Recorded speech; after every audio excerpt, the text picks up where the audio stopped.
And both of them show up, man. In the very beginning of Last Action Hero, the Ripper's the villain in the movie that they're shooting, and then he. It's Arnold's like real life, you know.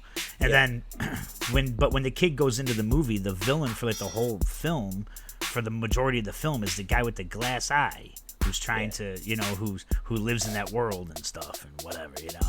He's like the main villain they're trying to get to. The Ripper's just, you know, he's just a different villain, you know what I mean? Well, I'm gonna have to watch it over again to like really argue this with you, but I'm gonna have to watch it all over again. If you look up, Google Last Action Hero villain, guy with the glass eye, and then flip an image of Max Crosby. Yeah, look at his face. Here, I don't know. I've never seen anybody else compare it.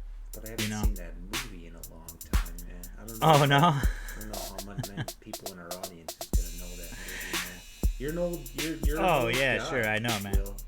Like, it's not no, that's strong. Come on, man. But yes, it is Max Crosby. I don't know, man. It's close. Oh, come on, man. It's close. It's very close. It's close. Ah, man. All right, I'm going to put up those pictures somehow side by side and see if we can get an audience poll then. Where's that 46? Come on.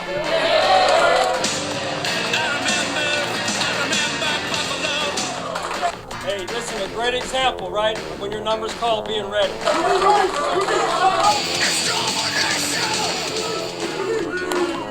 DFL Football 25. Ow! Welcome in, Bills fans. Let's go. 1, 2, 3, 1, 2, 3. All right, I know the Bills aren't playing tonight. We got to wait till next Monday night. So in the meantime, we had to bring you another DFL podcast. Welcome, episode 2. That's pretty cool. I don't know. There's the first one came on pretty well. I think this time around, be thankful, people. There's not nearly as many technical errors. However, our wonderful co-host, Chucky Calzone, he's going to get a surprise when he hears this and finds out that his audio, I don't think his microphone was on. It sounds like he was talking just into the computer. It's very low. So I jacked it up, tried to make it, turned his audio into a beefcake, and did what I could. So I worked my magic, do a spell on it. But again, this ended up taking me a lot longer to edit this episode. These episodes are supposed to be up about 3 p.m. Eastern at the latest. So it's taking a little longer when I got to play and manipulate and work my sorcery. So, but I like doing that. I like doing that shit. I like working sorcery, magic, wave my wand. Yeah, I think that's it. So anyhow, people, I'm getting ready to watch my Dirty Birds. That's right. Yes, I'm a diehard Bills fan. I've also always rooted for Atlanta, man. I don't like dogs. I became a fan back in about 2007. Okay, I'm joking. I know that's probably not a good joke. I know that's one. My buddy's gonna hear this and go, dude, come on, man. I can't show people I know this podcast if you're gonna be talking about supporting Michael Vick and his sickness. No, I'm joking. Although I was a big Michael Vick fan at that time, and I bought a jersey. I thought it was great, black and red. I always liked that color combo, so I was like, yeah, And plus, I always rooted for underdogs, and I became a fan of football in general in the '90s. Falcons sucked. They were a lot like they are today. Well, maybe they're making things up. Maybe they're figuring things out. Maybe they'll do something here tonight, playing against the Eagles. But either way, we're not talking Eagles. We're not talking Falcons so much. We are talking Bills, and we will go around the league a little bit here. Episode turned out a little bit longer, I think, than the first one, which is a good thing. We want to keep these probably between 30 to 45 minutes. I think it's a pretty healthy amount of time to take us in to get a full scope. This is we're still finding the footing, I think. How we're bringing in different segments and different things we'll be doing. This one only has the one, and there's some talk, but let's just stop listening to me babble at you. I know we're a couple of days removed from the last Bills game and several days removed from the next one. So this is your fix. We'll go back and Chuck and I will recap the Dolphins game a little bit, a few days out, and get you ready for next week and tonight. Tua's injury, man. But you listen to a lot of any nationwide show or even any local radio here. It's, of course, the thing that's dominating, and everybody wants to kind of tiptoe and say, like, well, he's really got to decide. And I mean, dude, I'm kind of personally like, fuck that. I had about to say that guy I understand it's all his life. He's all he's known. But bro, I've been watching football for 30 years. And I know it's happened before, but I've never seen someone get concussed and posture on the field like that. I've seen this guy. He's the only guy I've ever really seen do it. I know it's happened before, like I said. I think I've seen maybe some clips of where it sort of happened. Yeah, of course. Happened. But I've never seen it and like that. And the same guy, there's obviously, that looks like it's horrible, man. And it looks like a wiring just is completely just fries up and he's stiffens. It's like, oh my God, dude. It gives me anxiety when I see them do that. And I'm like, dude, don't let this guy play anymore, man. I understand that he's got to make... Dude, just some people... He's just got to take a deep look within himself and go, dude, maybe this is a door in my reality saying, arrow pointing this way. This is not the route. Maybe he's got to get into broadcasting or coaching or, whatever. You can still be around the sport. Got to stop taking hits, man. Yeah, you know what, man? I think it's easy for us to say because we're not in his shoes, man. We're not in his cleats, right? But just try to imagine for a minute, man.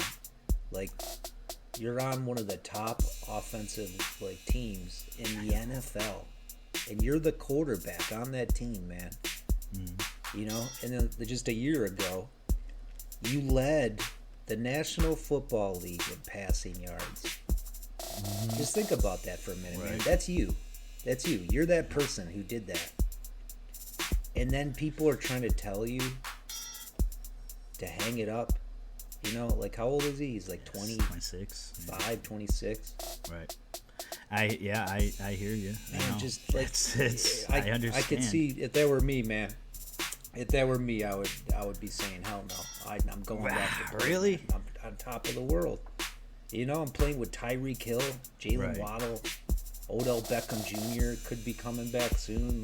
Well, I think OBJ's got his own problems. Because I'm sure the guy's been probably dreaming about winning a Super Bowl since he was 10 years old or something, But he's been playing high school, college, Right, but I don't know. I would just say I think it's easy for us to say, man. But I agree with you. I would say if I was him, even time. with that, I think if somebody was showing me on the field doing that and just God, no, okay. Maybe if it was me and I was 39. Don't mean to laugh about it, man, but yeah, at 26, when I was 26, yeah, you're probably right, man. I'd probably keep playing. God bless him. I hope he's all right and makes the right decision that's best for him and his family, man. He's got to think of... I just hate to see a Junior Seau situation and, how many years down the road or something, I mean, good Lord, man, so many of them, man. Do you remember the Crispin? Oh, yeah, the wrestler? Crispin was? Yeah. Oh, God, it was terrible. Yeah. The guy, his move... He was my brother's favorite wrestler, by the way. But his finishing move was the flying headbutt. Okay? So just think about it. How many times his brain is rocked? Back and forth. Yeah. But it's sad, man. The guy, he killed his kids and his wife, and he put Bibles in their beds next to him and stuff, man. All for, what? Maybe they were, arguing over, dishes or something, who knows, man. Yeah. Yeah. And there's been a lot of it. It was probably there was probably a mix of steroids and sure, and all the concussions too, but yeah, man, I agree with you. He should hang it up, man, because he's got to think about the second half of his life, which is a lot. Just real quick, one last thing before we move on, man. He got paid. If he walked away today, he would get $95 million. Right. And with 2 young kids, a beautiful wife, retire in Hawaii, man, $95 million. Right. and there's no damage to like a legacy that he has to worry about either. Like, you know, I mean, it's not like he'll walk away and maybe get into anything else involved in football coaching or something. And then he's worried that people would say, oh, he gave it up after losing and couldn't handle it or something. I mean, nobody in the sport would not understand. I mean, everybody would be like, a good idea, bro. You know, like, you know. Right. Exactly. No matter what he did on Thursday, though, he wasn't going to save that game. The Bills just destroyed it. Well, what stood out to you the most, man, in this absolute dominant performance? The depth of our secondary, especially by the Bills' defense, man. I think Jamarcus Ingram is going to be is an animal, man. He's going to be something, and yeah, I'd say the depth though. It's because we have so many questions, and then when Bernard went out, which is one thing I wanted to talk about. Yeah. Do you have a timeline for his injury? I think the last thing I heard was he might be about a month, because that's what stood out to me probably the. I think it's at least like 3 weeks, maybe up to 6. When he went out and Baylon Spector came in, I really. I had some questions about how that game was going to go. They didn't put him on IR yet, but I imagine that's probably going to happen today or tomorrow. They said it's just well, I don't know. I think like a 6-week timeline is like a partial tear or something like that. It's just like a strain, right? Yeah. Last thing I heard that it could keep him out for, you know, if it's over 4 weeks. I mean, if he goes on IR, then it has to be. Well, that's what I'm saying. If it's a pectoral tear, yeah, right? yeah. If it's a total tear, you could be out for the year. Right. If it's a partial, it could be like 6 weeks, maybe longer. But it's just a pectoral strain, right? So maybe he'll just be week to week, man. That's the hope. Right. So who's his replacement, man? Baylon Spector. Yeah. You know, I hear you with the depth, but part of me too, man, is like I think that there was a really good scheme set up for the Dolphins, and I think to some extent, like, you know, I think McDermott kind of has. I think he kind of has the Dolphins number, man. Yeah. I think like he really can out. Mate. Daniel can't stand with him. I don't know about the depth, man. I don't know if I agree with you on that. Really? I think part of it, like they did have some lucky bounces. Okay. Like that bounce to Ingram, like that's the definition. Oh well, if you're talking about the picks, right, and then it was it was the defensive line, right, who forced the third interception. But I think a lot of that is scheme. Right. Right. I mean, don't get me right. It's like a too high shell. Yeah, don't get me wrong. With playing man underneath. Right. Yes, of course. Keeping everything in front of them that way, it's really more a testament to our line having forced it. Because I'm not saying that Ingram's going to be an animal because he was able to catch that punt of a of a pass that was tossed to him, on the third pick for the pick six.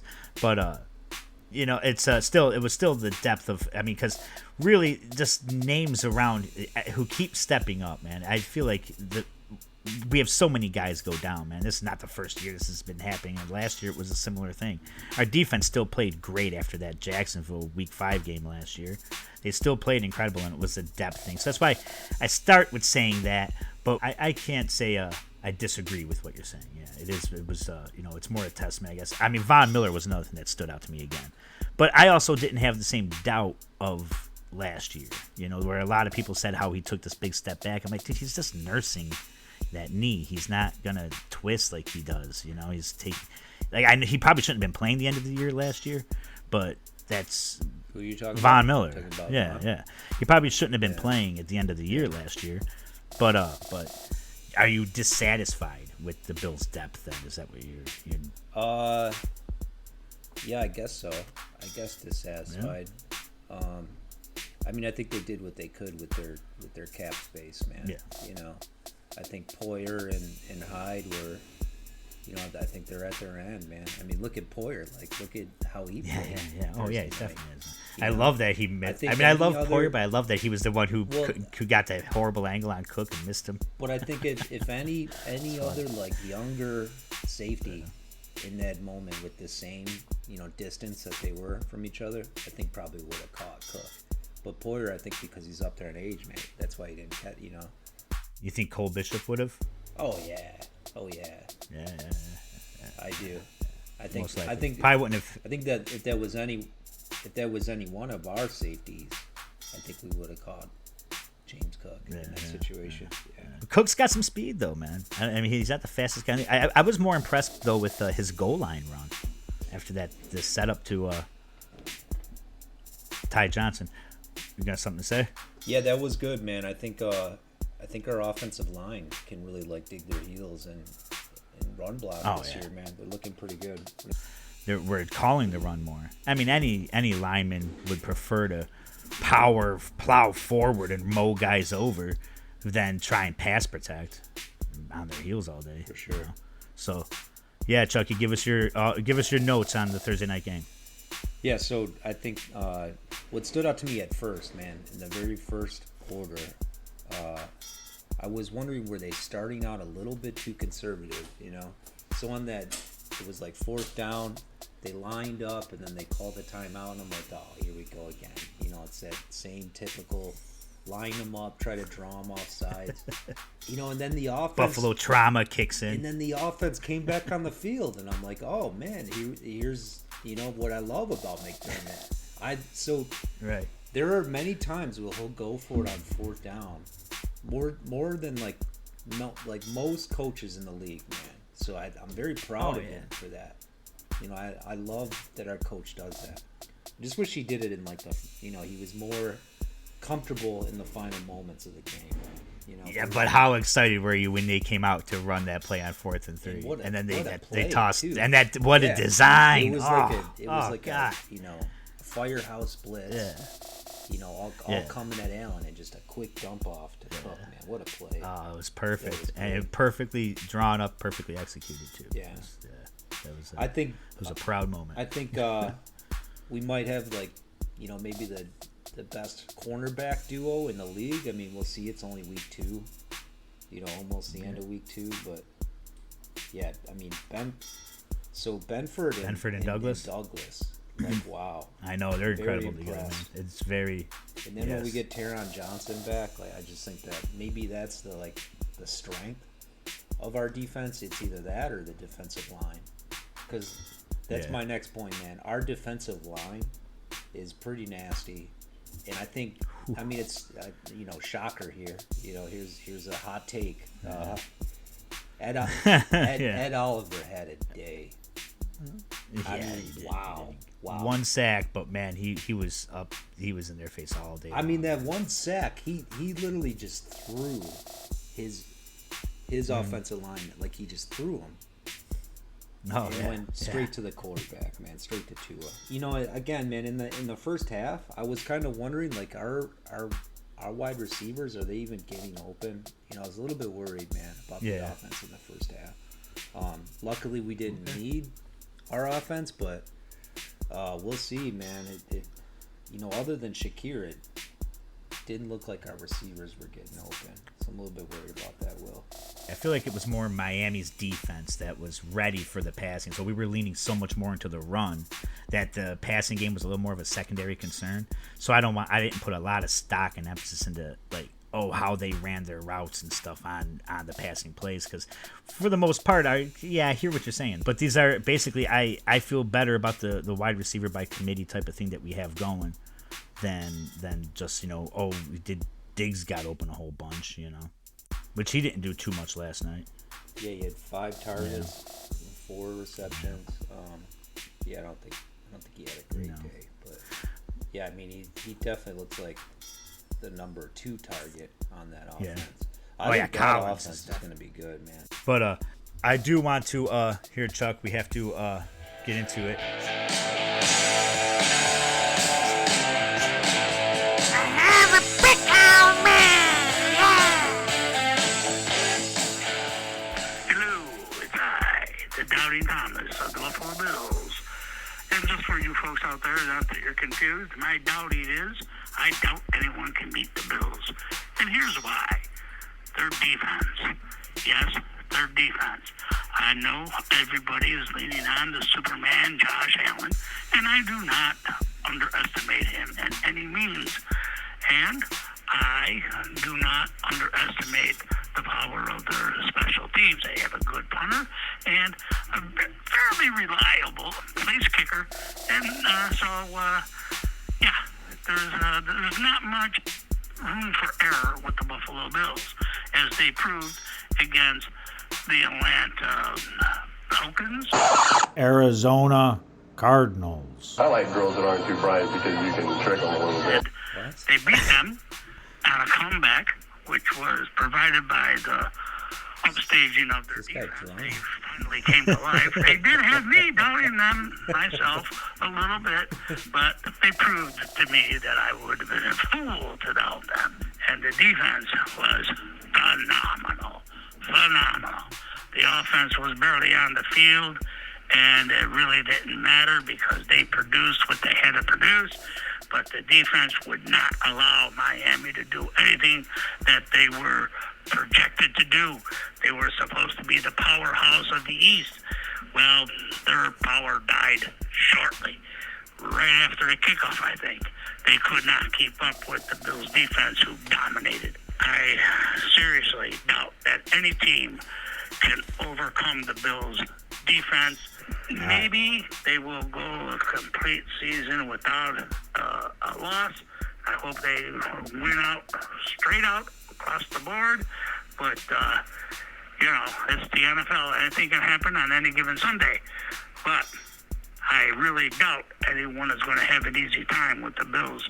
And other than that, I give a shout out to Bill and whoever his sidekick is there. I forget his name. That's because he's not very impressive. But anyway, I do give them a some shout words out. for you, I would Chuck.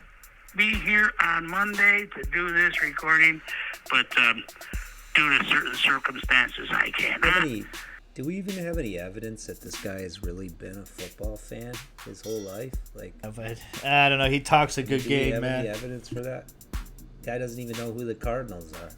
I just want to say that I doubt very much that Jacksonville can pull off another upset over the Bills. I mean, I feel they were lucky in London, but they're not in London, and this is going to be a different game completely. Allen is going to spread the ball around. I don't really think there's going to be a real top receiver in the Bills offense, other than maybe Shakir. He might do it only because of the fact that he might get a few more targets because of his abilities. But the way that Joe Brady's designing the offense and the way that Josh is leading it, he's very in tune with everybody get their shot. Let's be fair. Let's play as a team. Let's play as a unit. And everything I think will work out fine. Sounds like there's a lady yelling at you back there. That's all I have to say. And edit that in there before you get his wife. I'm All right, buddy. Talk to you later. Sounds like his wife yelling at him. All right, thanks for your predictions. Well, you didn't pick the Jaguars game. I guess we're going to have to do that next week, man. Next Monday. You didn't pick He didn't pick it, but he didn't officially say. But he said he doubts anyone can beat the Bills. He's saying now, so that's what he's saying. That's what he's claiming this week. We'll see what he claims next week because we know he can bounce back. Is there anybody in the AFC East that you're worried about, and who in the entire AFC? Yeah, surprisingly for me, the teams that I'm more worried about in the AFC are in the AFC East, being the Jets and the Patriots. You're worried about them? I wouldn't throw and say worried, but I'm not worried. they're surprising me. The Jets have had, I'm not going to say nearly to the extent that Josh Allen and the Bills have had, and McDermott have had the Dolphins number, but the Jets have been on the Bills. Allen struggles against that defense, man. And he has in years past, and I don't know if that's gotten into his head. We'll see if he can get over it this time around, this year. The Patriots are just, I'm not worried about them. But then again, I say that we lost to them last year. And this year they look a lot better. They're scoring points and they're stopping people. So just saying, and they know that it's division games too, man. It's a division game for them as well. So the division games are always the ones that scare me the most. So I'm not going to say worry, but at the same time, that's the one I would put. I'm surprised that they're as good as they are right now. Rodgers, I feel like we can handle him. I agree with you on the Patriots. Are a little. There's bit the obvious Chiefs and Bengals. I think the Patriots. And I would go in them Texans and maybe actually the Chargers. Okay. Yeah, I mean, I'll just start where you left off. Honestly, I think it's only the Chiefs and the Texans. I think the Bengals at 0-2.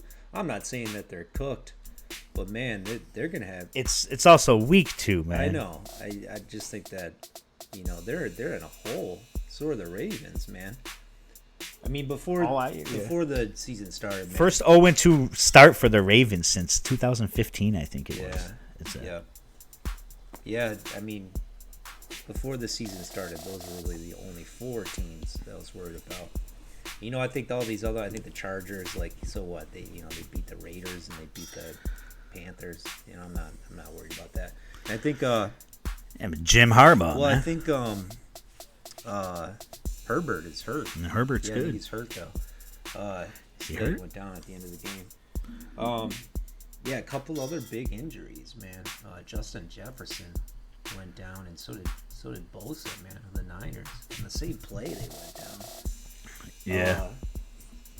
Jefferson had an amazing game, though. But to get to the AFC East, man, I think the Jets look very pedestrian. I think Rodgers I think he's cooked, man. I think he's a game manager. I think the only time he can really still throw any decent balls is if it's right off the snap. A quick hitter. But if he gets any sort of pressure or he has to wait, if the timing is thrown off, which is what the Bills obviously did to the Dolphins this past week, they do that to Rodgers. They get any type of pressure and disrupt the timing. I think he's cooked, man. We saw it in these first 2 weeks. In the Patriots, I mean, come on, man. They can't sustain that. Jacoby Brissett. Get out of here. Sorry, I mean, Jacoby Brissett, he's not bad. Maybe Belichick lives in the he's been hiding in the locker rooms, living in the quiet in the stadium, and he's preaching the Brady or the Patriot way. If they have that, they can sustain. I don't know if you watch the Manningcast on Monday night, but Belichick sometimes joined for the first half every week. He did last week. Yeah. He's good. I'm glad you reminded me of this, man, because I wanted to bring this up on the show. It's crazy, man. He is really good at it. Is he? Yeah. I'm like, holy crap, man. I like this guy as a commentator. It's 20 years of Bills misery and Patriots hatred, just all washed away, man. I could not believe Come on, what that I was powerful? Doing. I couldn't believe it. I'm like, wow. Yeah, he came off as just this normal, funny, kind of sweet guy. Yeah, really smart. Seeing him there in that role without a Patriots hat on. Yeah. All the hatred, all the pent up negative energy. There's a lot of it, though. It just there's 17 years of it, man. So tonight, man, at 8:30 your time, put on the Manningcast. Wait for Belichick to come on, man, and let me know if your hatred towards the man disappears. Because to me, it melted away, man. Well, I couldn't believe it. Really, we'll definitely talk about it next week then for sure, and see if my feelings are anything the same. I gotta say, I did see. I've watched NFL. It's one of those NFL movie production top 100 players of all time type of thing. Histories. I mean, it was hosted with Chris Collinsworth, and Bill Belichick was I think a part host there. But it was made some years ago, and he wasn't charming, but he wasn't so bothersome as him storming up and down the sidelines, fucking wiping his ass with the Bills. But he was just more like, yeah, I mean, him and Peyton were talking, old games that they had against each other, and Bill was saying he wasn't even going to try to make fun of Eli because he lost him. Yeah. a door. Yeah, you know, it was a good time. Yeah. Well, hey, a couple minutes left, man. I know it's still another week ahead of us. We'll be able to talk about it, next show. Yeah, next Monday, yeah. Yeah, what are you thinking about the Jaguars matchup, man? I liked hearing Trevor Lawrence in the post game yesterday say, "We suck right now." Is that what he said? I'm a little bit worried about that. At least he could say it. Like most quarterbacks don't say it that way. We suck. That is what also worries me a little bit, though, man. Yeah, that's where I go. Man, a team that feels like they suck and want to prove shit. And the Jags, we always have these weird issues, almost like the Jets. We have funky issues with the Jags, man. I'll tell you what, man. Though, every team is a different team every year, man. And I'm not gonna go ahead and predict like the first two games where I was going 38-10 and stuff like that. Well, no, I didn't predict 38-10, but I predicted like 38-17 or whatever. But or 31-10. But I won't predict that. But I'm calling a Bills win. I think we are more aggressive and more focused than previous years. I feel like for as great as, and I'm not just trying to jump on a narrative and say as great as we're better off without Diggs and stuff. I really do think we are. But it's like we dropped these finesse kind of guys like Diggs, and we're more just straight up hard nosed football. But we've lost to them the last two times we played, right? Wasn't the time before that 9-6 game that was ridiculous? Remember that? Oh, you're talking about the Urban Meyer? Yeah. The only one to lose to that jackass. Yeah, that guy was a joke or an NFL coach, man. We're like one of the only teams to lose to him. Last question before we end, man. Who do you think are the top 5 teams in the AFC right now? Rank them. Where are you going to put the Bills? I know you're going to call me probably an eternal optimist or any of that, but I have the Bills at 1. And I know it's a homer pick. I know it should be the Chiefs, right? Because total homer. Because it should be the Chiefs. Because the Chiefs. Man, it's the Chiefs until we beat them. Yeah. Until we beat them, man. Yeah. In the playoffs. So if you want to go the traditional route that way, then I'll fall in line with the rest of them. Say, all right, it's the Chiefs, then the Bills, then. It's tough to put the Ravens are 0-2 now, man. But I feel like they just belong in there. But I mean, I would definitely have. I would, because of the game yesterday. I will have the Bengals in there because of the game yesterday. Yes, I'm not going just by the record. It's the second week of the year, man. It's week 2, man. You kidding me? I mean, what is this telling you right now? You're. I mean, most people can admit and even say that week 1 is a liar. That's the consensus, really. You believe this? Yeah. I mean, our best years, didn't we get like blown out by Pittsburgh week 1? 1 year. No, I'm giving you a hard time. Yeah. I agree with you, man. I put the Chiefs 1. I think that's just hard to even hear come out of your mouth. Bills like, oh, what a turncoat! I'm putting the Bills and the Texans tied at 2 because I don't know yet. Houston looks really good. I think with all those weapons. Yeah. I mean, we'll see in 2 weeks. Yeah. We'll see in 2 weeks, man. Then I'll put the Ravens in the Bengals. Ravens 4, Bengals 5. Even though they're both 2. Come on, man. I'm not putting the Chargers in the top 5. I'm not putting the Steelers in the top 5. I mean, the Steelers aren't. They're nothing. No, that shake your, turn your head at. I mean, they got a great defense, but yeah, I'm not top 5. I might put. I don't know. Pittsburgh won though. They beat Denver though, but the Steelers beat the Falcons last week, man. I think there was like a block punt. You're talking shit about my dirty birds, man. I like the Falcons, man. They play tonight. Well, hey, man, I got to run. Well, we can just end right. Quick story or something, man. No, we can just end right there, man. We can end with you just said they played the Falcons. So yeah, what's your pick for tonight then, man? The Falcons and Eagles. I'll take the Eagles, man. I'm sorry. You bastard! Good times, man. We'll see you week 3. Monday night. That's right. Against the Jags. All right, man. good to see you, Chucky. Let's get out of here. It's gonna be a good week, Later, man. bro. Bills victory week. Let's go, man. Good to see you, brother.